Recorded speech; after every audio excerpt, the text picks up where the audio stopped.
Good evening, everyone.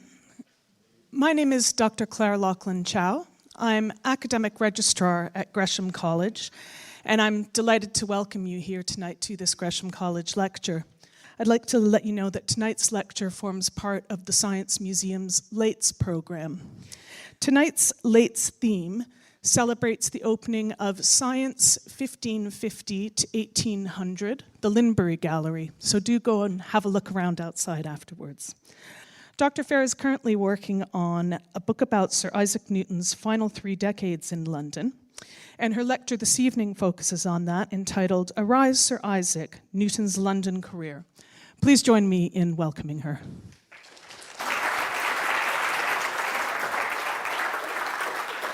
Well, thank you very much, Claire, and thank you very much, everybody, for coming.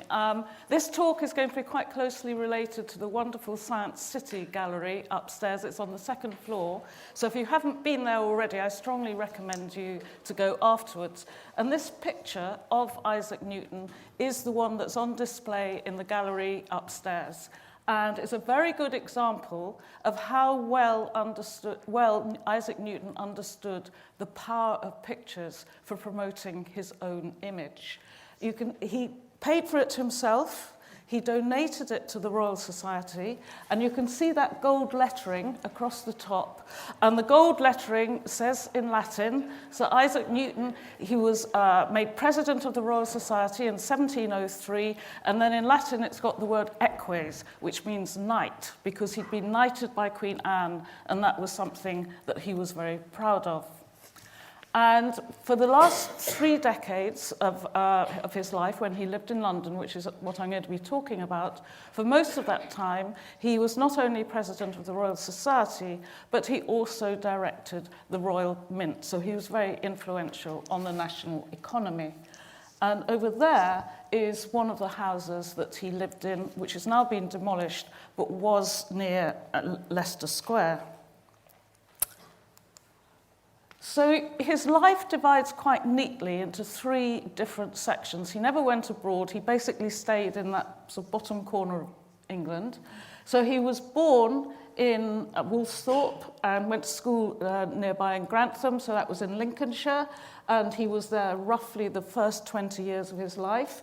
Then the next 30 odd years, he was in Cambridge, apart from a couple of interludes when he went back to Woolsthorpe during the plague. And then for the last 3 decades of his life, he lived in London. And that's a period that biographers usually skip over. And very little has been written about it, and that's why I decided to write a book. So judging from the number of portraits that Isaac Newton commissioned, he was really quite a vain man. These are just 2 of them. So this is the first one. They're both by Godfrey Kneller, who became the painter to the king. He was one of the most expensive, prestigious portrait painters in London. So this one on the left was painted a couple of years after Isaac Newton finished the Principia, his famous book on gravity. So he still lived in Cambridge. You can see he's not wearing a wig. That's his own hair. He went prematurely grey. It's a very dark, somber picture. He's got a very sort of thin, drawn face. And it's a traditional picture of melancholic, reclusive genius. A few years later, he moved to London. Same artist, same man, very different picture. You can see he's put on quite a lot of weight, which suggests that he enjoyed a good lifestyle in London. But he's also got a very, very elaborate wig and a fine shirt, and he's wearing a robe in red velvet. And red crimson was the colour of royalty, and it was his favourite colour. The Victorian scientists absolutely hated this painting. They liked the first one. They did not like this one. And they said it's an affected representation of Newton the dandy, the prosperous man of the world with a carriage and horses and 3 male and 3 female servants. And they didn't want to think about Newton like that.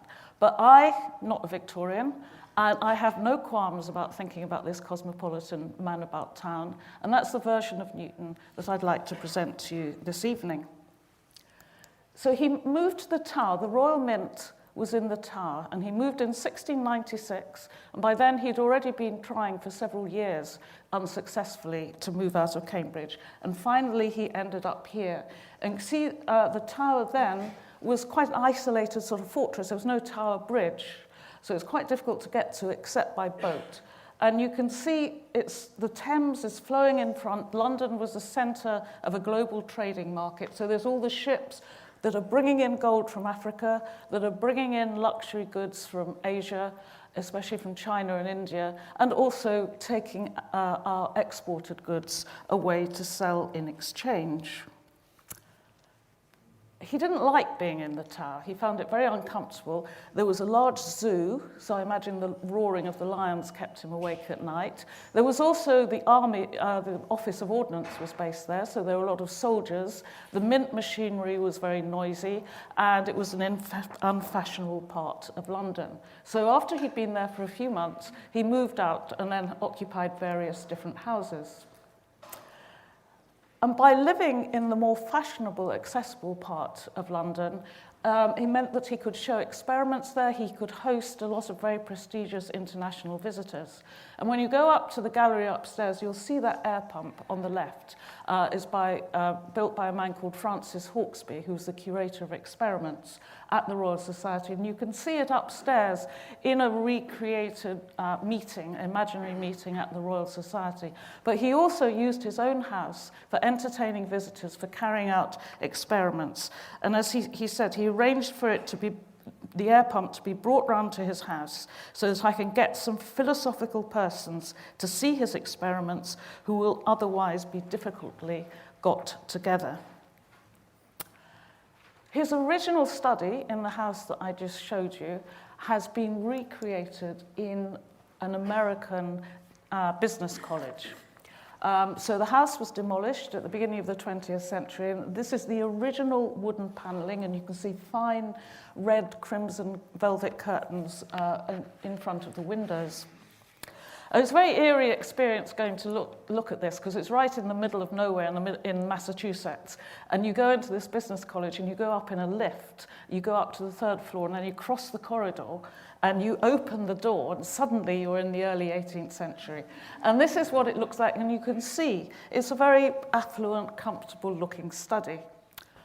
And I drew up this table of wealth at death. And I mean, it's very difficult to make direct comparisons of the money at the beginning of the 18th century with values now. So which is why I put in other figures so you can see sort of roughly how much Newton was worth. And he's third on my list. So the two who beat him are Hans Sloane, very, very wealthy collector, and David Garrick, the actor. But you can see he was roughly twice at 32,000, which is several million now. He was twice as wealthy as Handel, far wealthier than the chemist Robert Boyle, Alexander Pope, Samuel Johnson, and the astronomer Royal. So I just put that up as an indication of how wealthy he was when he died, because he has the reputation of being very frugal, of living a very Spartan life, of not having much money. But when he lived in London, he earned a lot from his salary at the mint, and also every coin that was minted, he got a bonus as well. So he became quite wealthy. And when he died, the inventory of his possessions covered a long scroll of vellum that was 17 feet long. So the inventory's there, you can read through it. He's got 100 drinking glasses, 90 china plates, a whole collection of silver cutlery, silver candle snuffers, silver sword was stashed away in the stables, and then he had the ultimate Georgian luxury, 2 silver chamber pots. And amongst his other possessions, he commissioned portraits, but he also commissioned this ivory bust. And David Le Marchand was a Huguenot sculptor. He was one of the most expensive, the most prestigious in London. He sculpted busts of royalty, but Newton commissioned several busts and plaques himself. And you can see on the left the picture of Le Marchand when he had his own portrait painted by Highmore. It was Newton's bust that he chose to be holding, and it's now at the British Library. So these are just some of the very expensive goods that were on Newton's inventory. And he wasn't alone in buying very expensive things for his house like this. This was a time of rampant consumption. People were buying to display their wealth and furnishing their houses well and dressing very well. So Joseph Addison journalist on the Spectator, and the essayist wrote that London had become an emporium for the whole earth.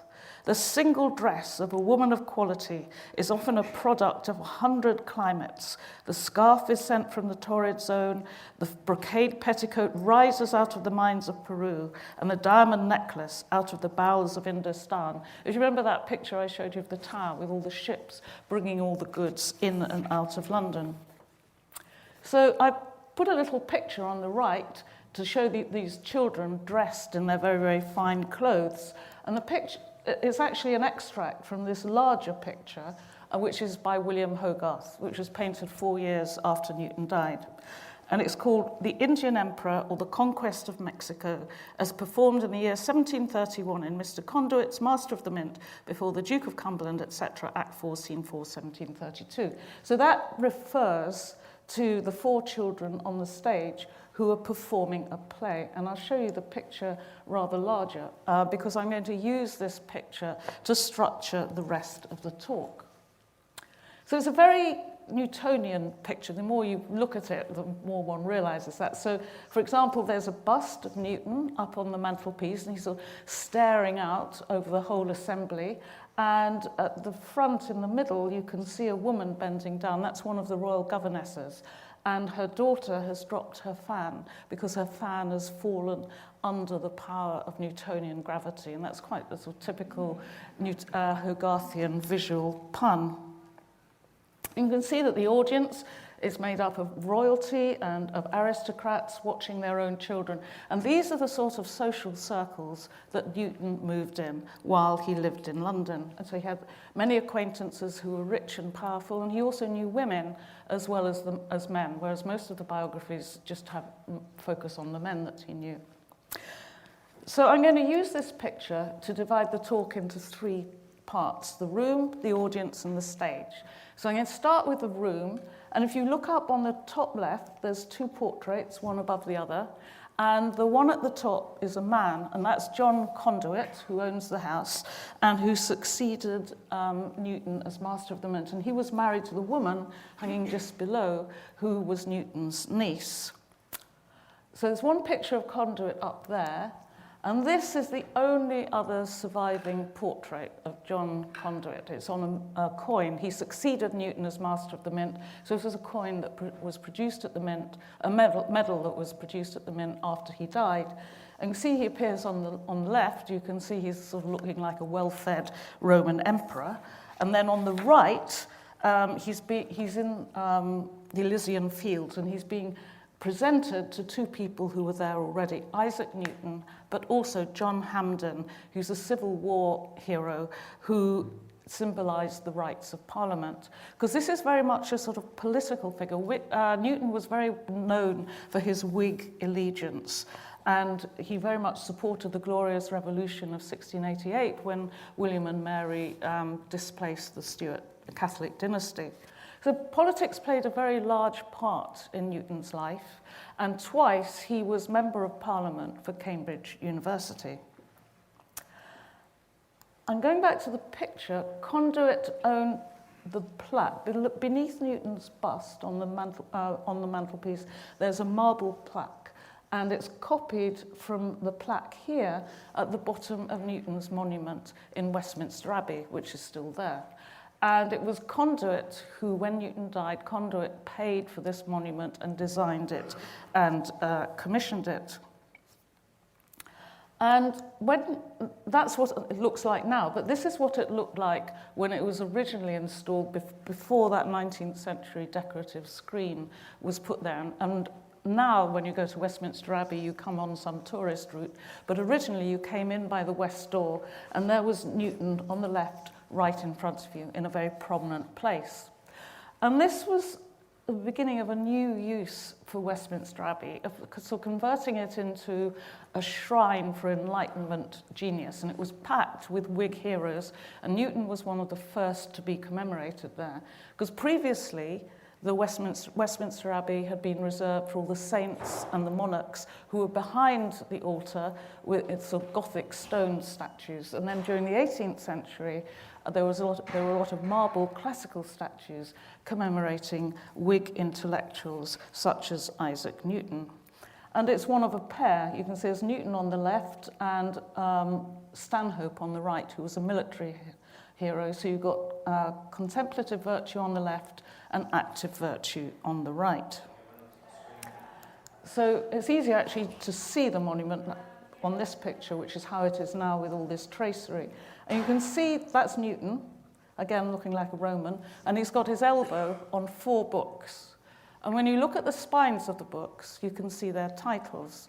And 2 of them, those titles, are the titles that you would expect, Gravity and Optics. And the other 2, though, are Theology and Chronology. And for the last 10 years of his life, when John Conduit knew him, theology and chronology were the subjects that Isaac Newton was most interested in. And after he died, Conduit gathered all his papers together and published a book, one on each of those subjects. So this wasn't an unusual thing to do. For 18th century people, the timelines of ancient history, interpreting the Bible, were both very central and important intellectual endeavors. So I'll start by just talking a bit about ancient chronology. So you can see the celestial globe at the top, above Newton's head. There's some celestial globes in the exhibition upstairs. And what it is, it's an imaginary globe that if there was somebody standing in the middle of the globe, that is how they would see the stars on the outside. So they're always paired with terrestrial globes. And you see there's Urania at the top, sort of draped on top. She's the muse of astronomy. And that's absolutely typical that a woman is a goddess of astronomy or mathematics or reason or truth or something like that.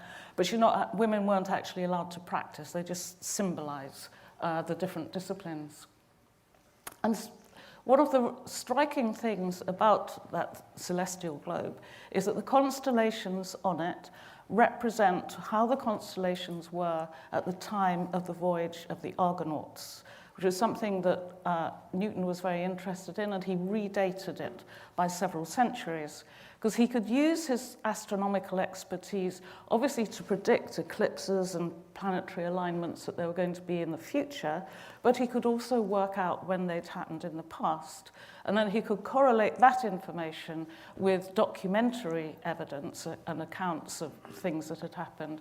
And that was how he was able to revise the timelines. And he researched and modified the histories of ancient dynasties from the Persians right up to Alexander the Great.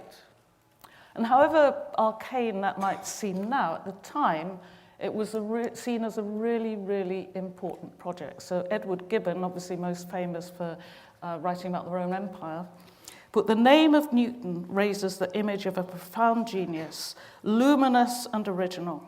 His system of chronology would alone be sufficient to assure him immortality. So he thought this was a very important enterprise. He was also very, very interested in analysing the Bible. He owned about 10 or 15 Bibles, but one of them is at Trinity College Library, and when you look at it, you can see how well thumbed it is, especially in the book of Daniel, where some of the corners of the pages have been turned down. And he was particularly interested in Solomon's temple, and this is his own drawing of Solomon's temple. And what he thought was, what he and many other people believed, was that if he could work out the dimensions of Solomon's temple, then he would know how God had designed the entire cosmos, because he believed that Solomon's temple was like a sort of microcosm of the entire universe. And as he put it, temples were anciently contrived to represent the frame of the universe as the true temple of the great God.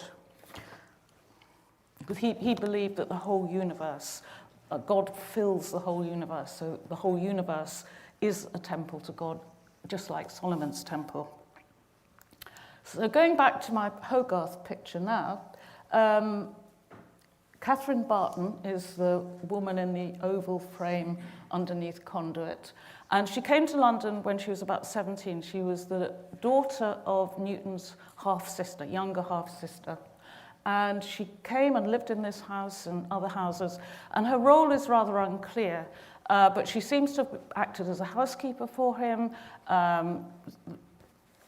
he supported her financially. They were certainly very close. She and her husband, John Conduit, were with Newton very frequently, particularly during the last years of his life, and they were with him when he died. And one indication of how close they were and how often they were together is that there aren't any letters between them, which is very frustrating because when you live with someone, you don't send them a letter. But she got smallpox and she got sent off into the countryside. So there's one letter. This is the only letter.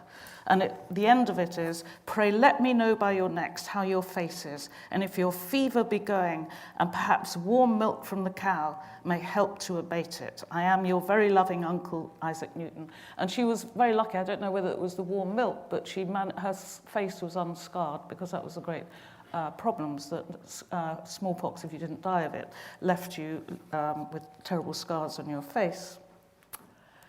She was a very close friend of the Earl of Halifax. The Earl of Halifax was an extremely influential Whig politician. He was Chancellor of the Exchequer, and he helped to found the Bank of England. And it was common knowledge that the two of them, Catherine Barton and the Earl of Halifax, were having an affair. But there are also a lot of there was a lot of gossip circulating about that, and it's very difficult now to be exactly sure what was true and what was just gossip and what did happen and what didn't happen.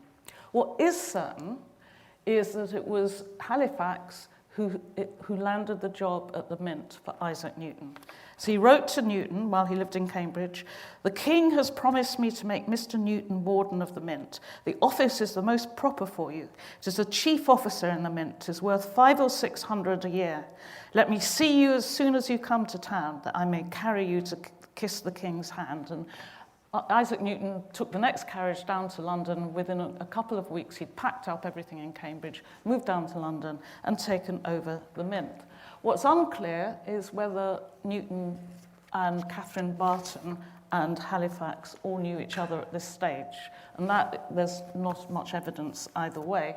What is certain is that Halifax twice changed his will.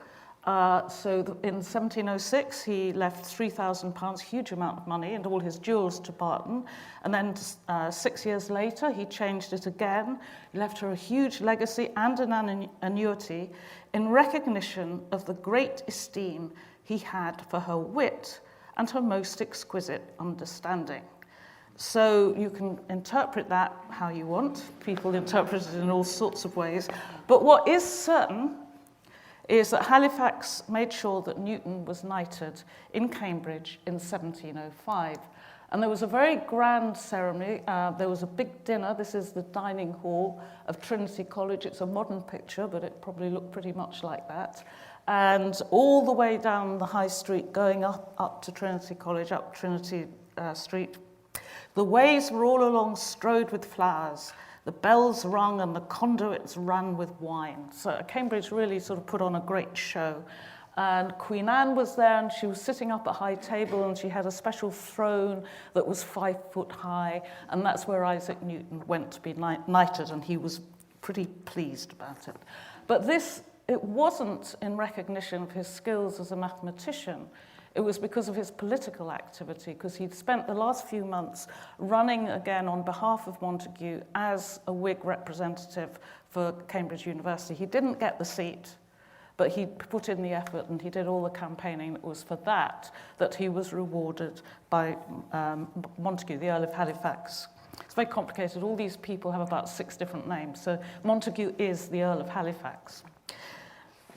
Right, so turning now to the audience in my 3 parts, I'm going to talk about 2 particular audience members. There's the one on the left, that's Prince William, and the one on the right is the prompter at the back of the stage. So I'll start with this one, Prince William. He was the son of Queen Caroline and King George II. They didn't become king and queen until just after Newton had died. So while Newton was alive, he was the Prince of Wales and she was Princess Caroline, but he knew her quite well. So while he was painting this picture, Hogarth produced a separate portrait of Prince William, which is the one over there. He was about 10 or 12 at that stage. But the person that Newton knew better was Princess Queen Caroline. William himself, he was terribly, terribly spoilt, but he was also quite bright. He was interested in science. He had a laboratory and a printing press all his own down in the basement of the palace. And Isaac Newton arranged for his friend Edmund Halley of Halley's Comet, to be his tutor. And this is a picture of Caroline that she herself commissioned. And you can see, if you look next to her left foot, you can see two little cherubs. And they're holding a cornucopia, and it's full of flowers, but it's also full, it sounds a bit weird, but it's got 7 baby heads in it. And that's because Caroline was a very fertile woman. She had lots and lots of babies, and most of them survived. And that had been something that under Queen Anne, everybody had been terribly worried about, that there wasn't someone to inherit the throne. So that was as a demonstration of her worthiness to be the English queen, even though she was a Hanoverian. And at the top left, you can see 2 cherubs, and they're putting a laurel wreath on, and they're paying tribute to her intellectual abilities, because she was actually far smarter than her husband George. And as soon as they came over from Hanover, she started attracting a big intellectual court about her, because she realized that the Hanoverian monarchs were very unpopular in England, so she wanted to demonstrate very clearly her allegiance to this new country that she found herself in, and the way that she was willing to sort of abandon Germany and relocate herself in London. So she was very interested in science and literature, theology. She was a very, very intelligent, well-educated woman, and she came to know Newton fairly well. So this is one of the Newtonian instruments that she collected. It's called an orrery, and she put it in the Long Queen's Gallery, which is at Kensington Palace. And an orrery, this very orrery itself, is now in the exhibition upstairs, which is why I decided to show it. And what it is, you put a candle in the middle of that flat table, and that represents the sun. And then there's a handle, and you turn the handle, and all the miniature planets go round the sun in exactly the right sort of proportional timing, as they really do in the universe. So a very, very clever piece of mechanism, and it's an absolutely beautiful one. It's very, very large. It's about that big across, and you can see it's got lovely horses' heads, golden horses' heads around the outside. But it's like a lot of scientific instruments of this period. It doesn't actually, it's not an experiment. It's for demonstration, it's for teaching, it's for displaying the Newtonian universe.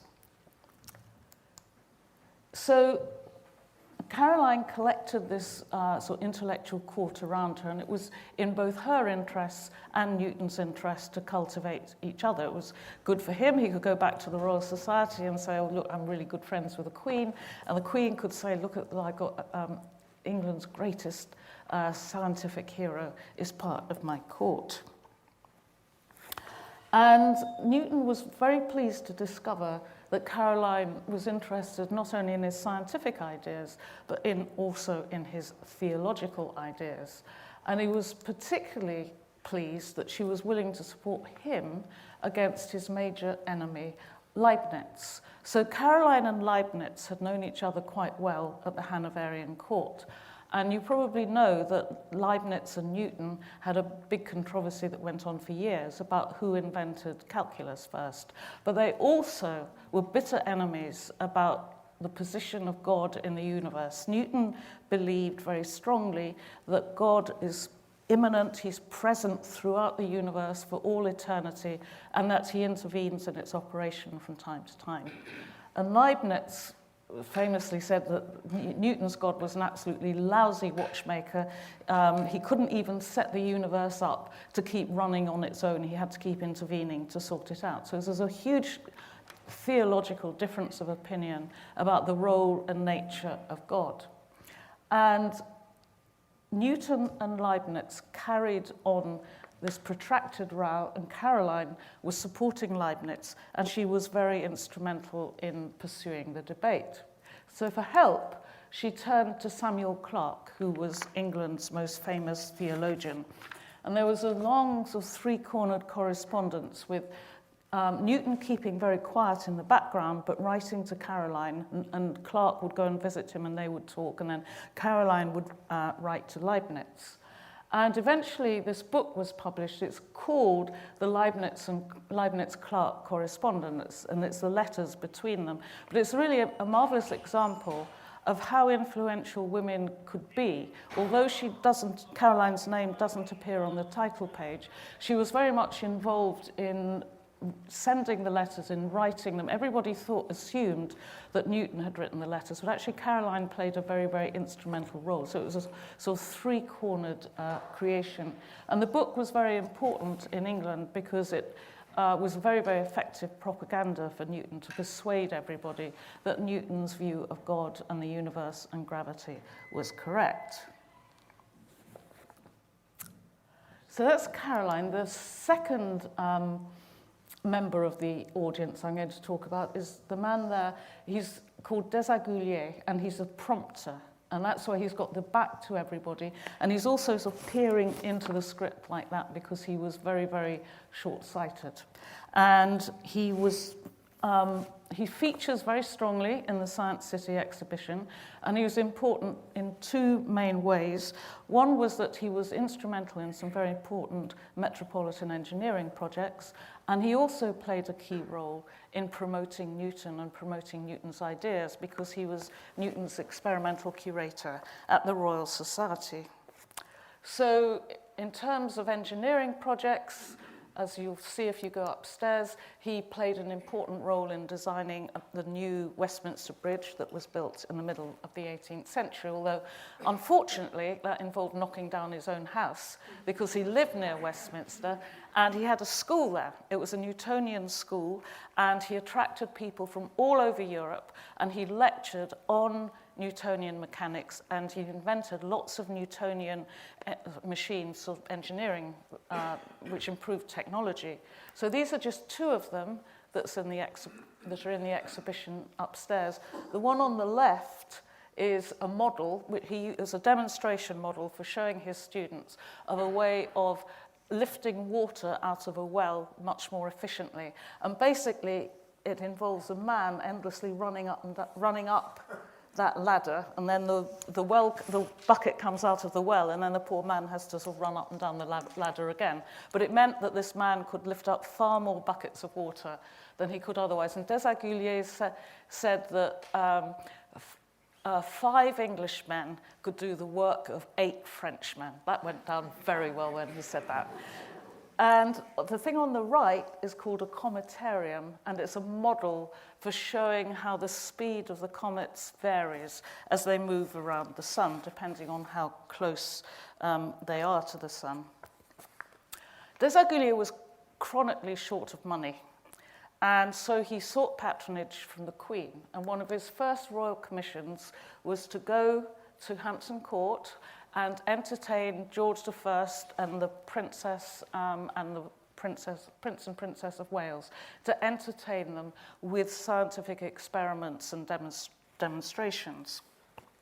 And they obviously went down very well because all 3 of the royal members of the family, all 3 members of the royal family subscribed to the book of lectures on experimental philosophy that was one of his first books.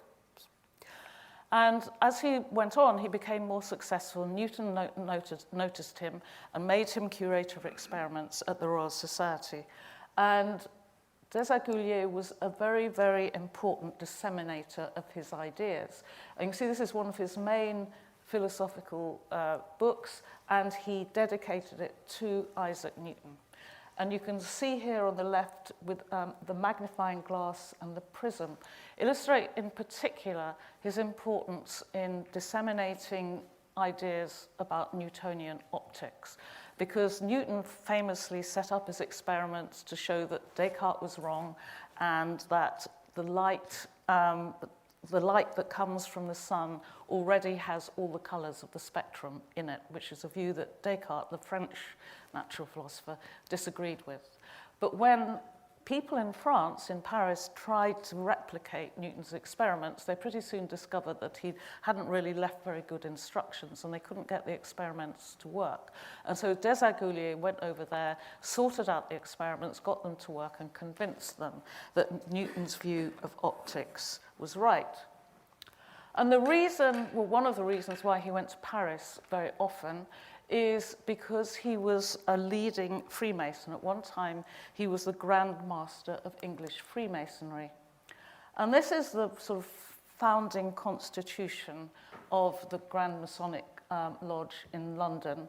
And Desaguliers is in it. He's the man on the far right dressed in black. And at one stage, he was the Grand Master of the whole organization. Hogarth was also a Freemason, and virtually all the men in the picture that I've been talking about, virtually all of them were Freemasons as well. And one of the sort of main messages of the Science City exhibition upstairs is that science wasn't practiced just in laboratories or in universities. It was all over the city in all sorts of different buildings and different organizations. And this is the first lodge that was, the first Freemasons lodge that was set up in St. Paul's Church, near St. Paul's. And it seems to me there must have been a lot of scientific discussions happening here. So about a quarter of the Royal Society were Freemasons at one stage. Isaac Newton wasn't. I don't think that implies that there's any great ideological alignment between Freemasonry and science. I don't think Freemasonry particularly affected the content of scientific knowledge. On the other hand, a lot of discussions about science were happening in sort of meeting places like this and in coffee houses and in taverns all over London, not just in the meeting rooms of the Royal Society. And Desaguliers was constantly traveling around both England and Europe, and he always did several things at once. He would go on Masonic business, he would show some experiments, he would do some teaching, he would earn some money, I know, building an ornamental fountain or something like that. So he was doing many different things at the same time. And he was a very, very important Newtonian figure. So finally, I'll talk about the stage, and the children on it, the 4 children there, are performing this play by John Dryden, The Indian Empire. It's about the Spaniards arriving in Mexico. And it was about 70 years old by this stage, but it was a perennial favourite with English audiences because Dryden very carefully showed the Spaniards as being very, very cruel and arrogant. So all the English people in the audience could sit there very smugly and think sort of how wonderful they were by comparison. And several of the crucial speeches are about liberty, and liberty was a key Whig concept. And so although the play was quite old, it was still very relevant when reinterpreted for the political situation in the early 18th century. It was, as the conquest of Mexico, as it suggests, it was about colonial exploitation. And this comes from the very, very first scene. There's 2 Spaniards. They've just arrived in Mexico, and one of them says, "Methinks we walk in dreams on fairyland, where golden ore lies mixed with common sand." And then they go on a bit, and then they interpret this wealth of having been placed there by God explicitly for Europeans to come and get it. Heaven from all ages wisely did provide. Heaven from all ages wisely did provide this wealth, and for the bravest nation hide. And then it goes on. So the English were also trying to make money and find gold in the South Americas. So it was only a few years before this play was performed in the picture, before the picture was painted, that the South Sea Company was set up. And this is this map is part of their advertising material, and this is a trading card. And they promised investors in the South Sea Company that there would be enormous returns because of all the gold that would be brought back from South America to England. And the idea of the stock market and investing was very new at that stage, and a lot of very gullible people lost a huge amount of money, including Isaac Newton. So this is a chart of the South Sea bubble. And Newton started out very sensibly. He invests, and then it goes up, and he sells. So he's made a profit, very sensible. Then he did the absolute classic. He watched it go up, and then he bought some more, and then he watched it go up, and then he watched it crash. And he lost the equivalent of about £3 million in modern money. So some people managed to hold on to their money. A lot of people lost a lot of money. So instead of going for South America, the English decided they'd go to Africa instead. So this is a map from this period of West Africa, and I'm not sure how well you can see it, but just above the coastline, there's an area called Guinea, and then they've divided up the coast, and they've labelled it not according to the African people who lived there.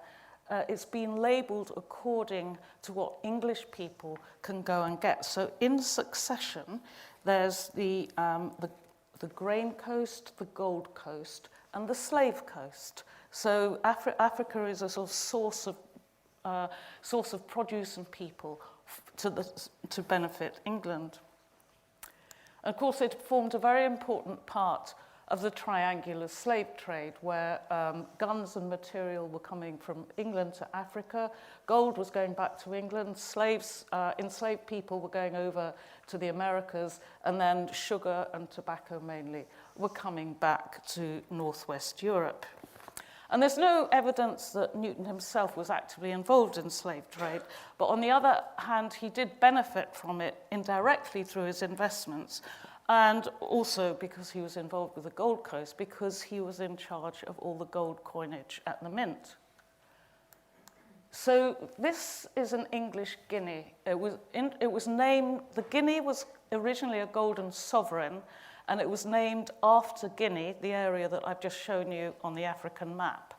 And then the value of gold rose, and its value went up to about 30 shillings, and eventually its value was pegged at 21 shillings. And that's why those of you who are my age went through absolute agonies at primary school, converting 21 shillings into pounds and pennies and everything else.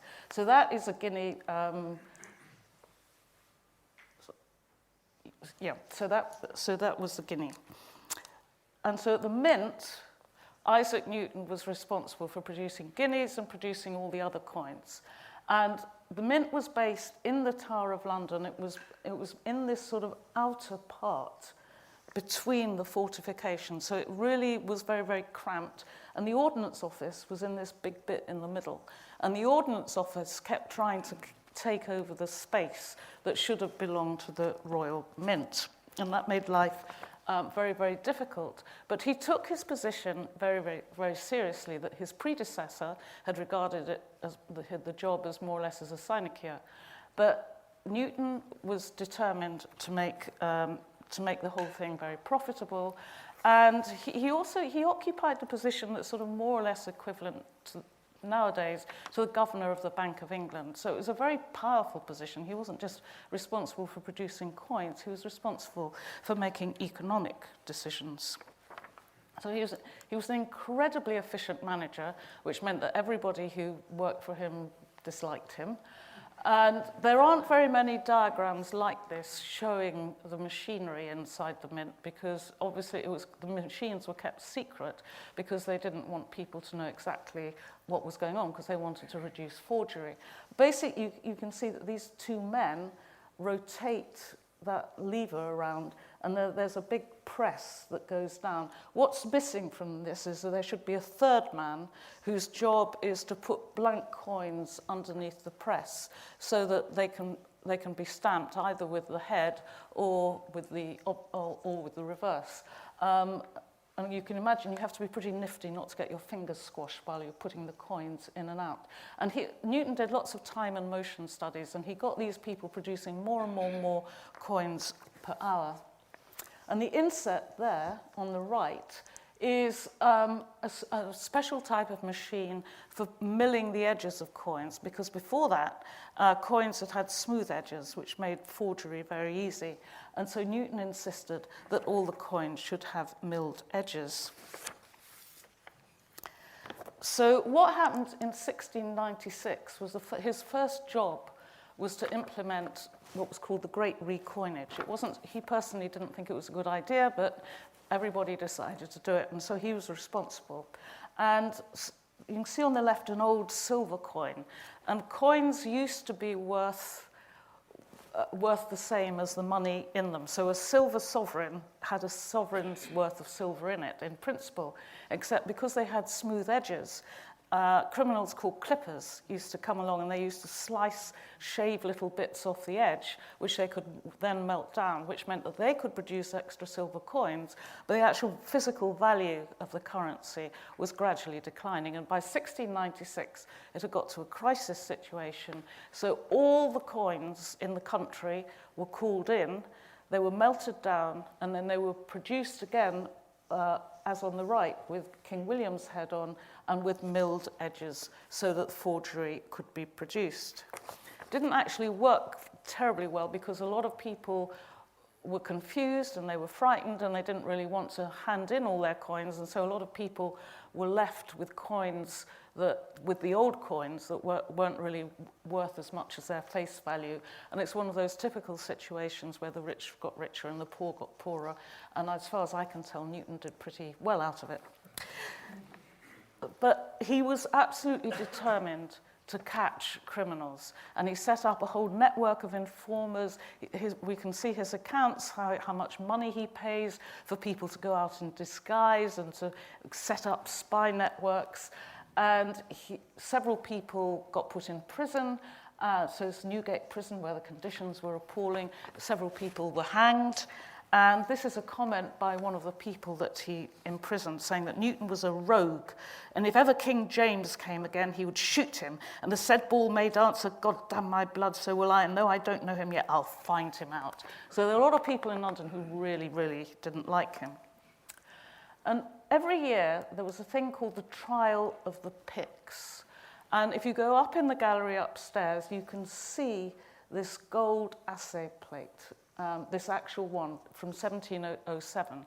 And that was a sort of gold standard.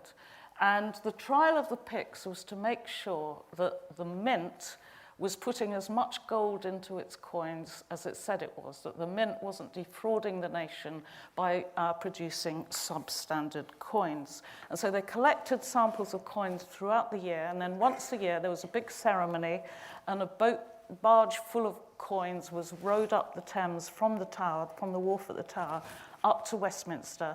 And then they all went into Westminster Hall, and there was an independent jury who measured all the gold content of the coins and decided whether or not it matched up to the gold in that assay plate. And that particular assay plate that the Science Museum shows is 1707, and that was when everything went wrong, because the gold assayers said that there wasn't enough gold in the coins. And there was a major fight.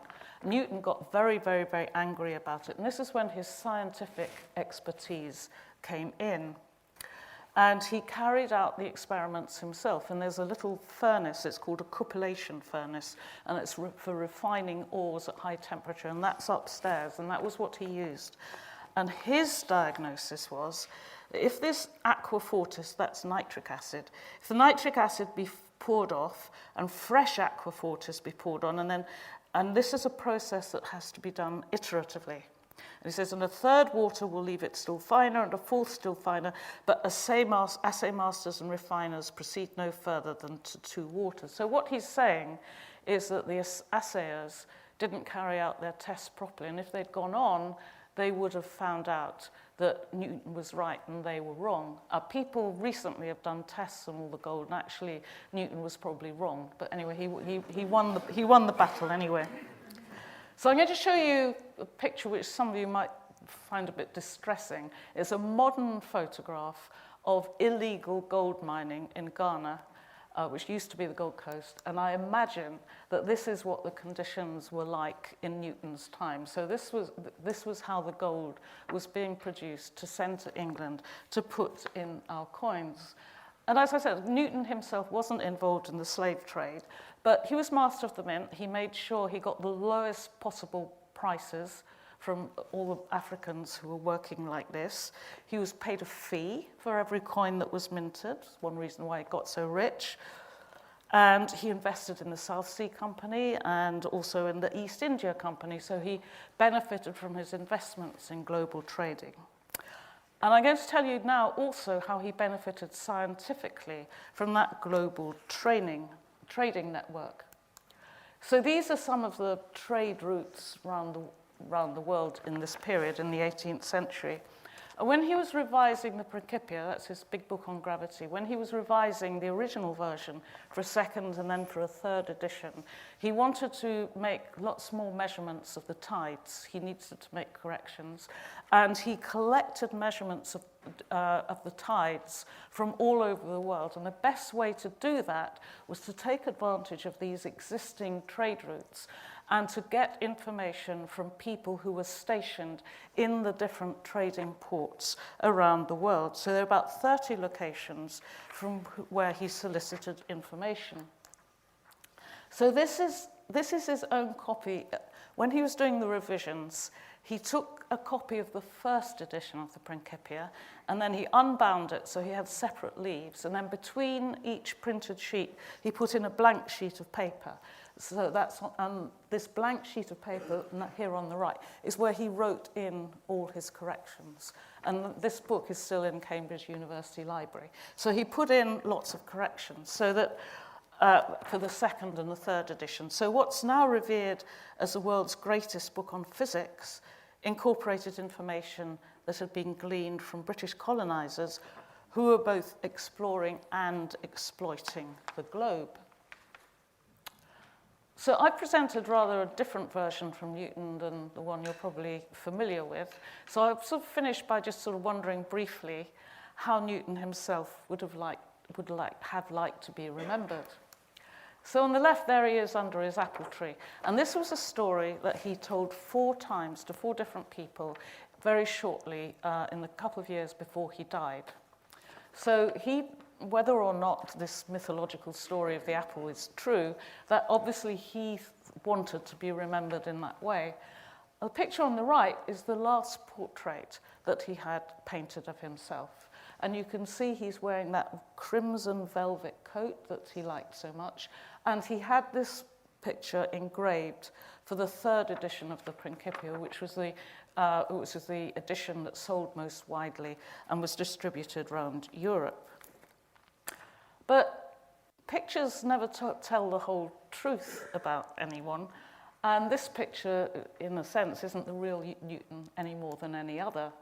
So there's an American, there it is in the engraving, there was an American visitor to the Royal Society, and he wrote back to America. He was writing about this picture, and he wrote, "By all those who've seen him of late, as I did, bending so much under the load of years as that with some difficulty mounted the stairs of the Royal Society's room, that youthful representation will, I fear, be considered rather as an object of ridicule than respect, and much sooner raise pity than esteem." So that's not really, according to this American man, it's not how Newton appeared at the time. So this is just a small selection of some of the ways that he chose to have himself portrayed during his lifetime, during the last 30 years of his life, in fact. So, I mean, that sort of collection of pictures, he probably paid a few £100,000 to collect all of them. And so my account's different from the ones that you're familiar with, and all of these are rather different from one another. And the point that I'm trying to make is that there is no right or wrong version of Isaac Newton. But on the other hand, I hope you've enjoyed listening to the one that I've chosen to present to you tonight. Thank you.